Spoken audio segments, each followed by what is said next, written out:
खुर्चीत बसून तुमचंही अंग दुखतंय का आणि रोज तर आपण पेन किलर खाऊ शकत नाही, तर आपण कोणते घरगुती उपाय करू शकतो आणि ही अंगदुखी कशी घालवू शकतो ते मी तुम्हाला आजच्या व्हिडिओमध्ये सांगणार आहे। पहिला बघूया की आपण अंगदुखी का होते ते।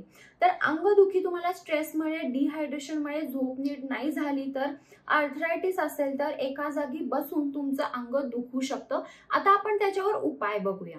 पहिला उपाय आहे ऍपल सायडर व्हिनेगर। तर तुम्हाला 1 चमचा ऍपल सायडर व्हिनेगर 1 ग्लास पाण्यामध्ये घेऊन ते डायल्यूट करायचं आहे आणि ते पाणी तुम्हाला रोज एकदा प्यायचं आहे आणि अंघोळीच्या पाण्यामध्ये पण तुम्हाला 1 ते 2 चमचे ऍपल सायडर व्हिनेगर घालून त्या पाण्याने अंघोळ करायची आहे। जिथे जिथे तुम्हाला पेन होत असेल ना तिथे तुम्ही आईस पॅक लावू शकता। तर आईस पॅकने ना ब्लड फ्लो चांगला होतो आणि तुम्ही दिवसातून 2 ते 3 वेळा आईस पॅक लावू शकता। तुम्ही रोज थोड्याशा पाण्यामध्ये आलं जरी किसून ते पाणी उकळलं आणि तो आल्याचा जो चहा किंवा आल्याचं जे पाणी असतं ते जर तुम्ही घेतलं तरी देखील तुमचं बॉडी पेन कमी येईल। रोज झोपायच्या आधी ना गरम दुधामध्ये थोडीशी हळद घाला।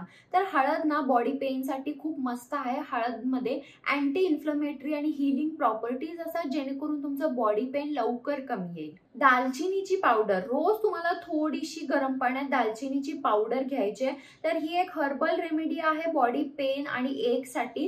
रोज एकदा तरी तुम्ही दालचिनीचं पाणी घेतलं पाहिजे। 1 दिवस आड तुम्ही मोहरीच्या तेलाने बॉडीला पूर्ण मसाज करा आणि 1 अर्ध्या तासाने तुम्ही गरम कोमट पाण्याने आंघोळ करू शकता। जर तुम्हाला पेन थोडा जादा वाटला तर तुम्ही नारळाच्या तेलामध्ये लव्हेंडर इसेन्शियल ऑइल आणि पेपरमिंट इसेन्शियल ऑइल हे मिक्स करू शकता आणि तुमच्या बॉडीवर मसाज करू शकता। याने तुमचं पेन पण कमी येईल आणि तुम्हाला एकदम छान शांत फील होईल। त्यामुळे ही रेमेडी पण तुम्ही बॉडी पेन एक साठी ट्राय करू शकता। तर हा होता आजचा माझा व्हिडिओ बॉडी पेन बद्दल। जर तुम्हाला बॉडी पेन असं काही होत असेल तर हे घरगुती उपाय नक्की ट्राय करा। पेन किलरची सवय रोज रोज बॉडीला देऊ नका। जर तुम्ही नॅचरल रेमेडी फॉलो केले तर तुमचा बॉडी पेन सारखा होणार नाही आणि हे निघून देखील जाईल।